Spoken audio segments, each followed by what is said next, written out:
मैं मोहतरम जनाब असदुद्दीन अवैसी साहब से गुजारिश करता हूँ कि वो तशरीफ़ लाएं, अपनी बात रखें। आपने जेपीसी में अपनी बात ताकत से रखी, पार्लियामेंट में भी रखी। अब असदुद्दीन अवैसी साहब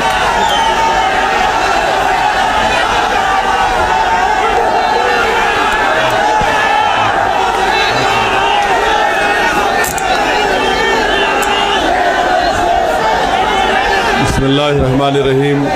अस्सलाम वालेकुम वरहमतुल्लाहि वबरकातुहू।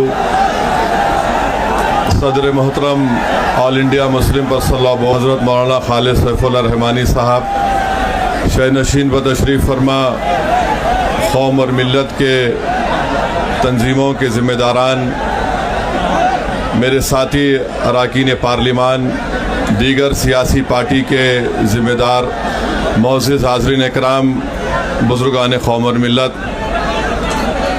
मैं सिर्फ आपके सामने ये अर्ज़ करना चाह रहा हूँ कि नरेंद्र मोदी की हुकूमत वक्फ़ बिल को लाकर क़ानून बनाने की जो कोशिशें कर रही है, उनका मकसद एक ही है।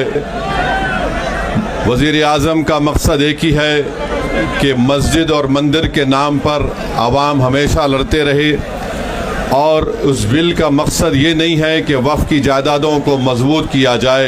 आप ख़ुद अंदाज़ा लगाइए कि हिंदू धर्म के एक बहुत बड़े ज्यूरिस्ट हैं, BK मुखर्जी की किताब में लिखा गया कि हिंदू धर्म में बाय कस्टम बाय यूसेज वो मंदिर की जायदाद बन सकती है।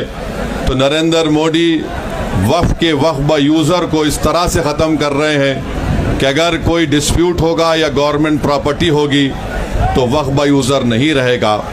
दिल्ली में 123 वक्फ़ की जायदादें हैं जिस पर मरकज़ी हुकूमत का कि ये गवर्नमेंट की प्रॉपर्टी है।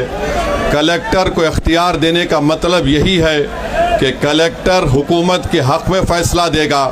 जिस मस्जिद के इमाम हमारे भाई मरकज़ी हुकूमत कहती है कि वो गवर्नमेंट की प्रॉपर्टी है, अगर कल खुदा ना खास्ता ये क़ानून बनेगा तो कोई भी जाकर मरकज़ी हुकूमत की तरफ से, दिल्ली सरकार की तरफ से वहाँ पर एक नोटिस लगा देगा कि ये वक्फ़ की प्रॉपर्टी। हिबा को निकाल रहे हैं, ट्रांसफ़र ऑफ प्रॉपर्टी में हिबा है, मगर कोई गिफ्ट नहीं कर सकता वक्फ़ की जायदाद को। नरेंद्र मोदी आजकल भारत के हमारे फजीलतुल शेख बने हुए हैं और ये बता रहे हैं कि अगर कोई मुसलमान होता है तो उसको 5 साल तक वो वक्फ़ को नहीं दे सकता है। ये कहाँ से इनको मालूम हुआ? कौन से फ़िक़्ह ये की किताब में लिखा गया? तो इनका मकसद एक ही है कि भारत के मुसलमानों से उनकी सियासी और मजहबी शनाख्त को छीन लिया जाए। मैं आपको छीनना, इवैक्यू प्रॉपर्टीज़ को छीन लेना, ये मकसद नरेंद्र मोदी की हुकूमत का है। और हम कॉशन कर रहे हैं चंद्रबाबू नायडू को, हमारे पासवान साहब को और नीतीश कुमार तक कायम रहेगी अगर आप इस वक्त नाजुक वक्त में इस बिल की तायीद करेंगे तो आपको मुसलमान कभी नहीं माफ़ करेगा, क्योंकि आपकी तायीद की वजह से ये बिल क़ानून बनेगा।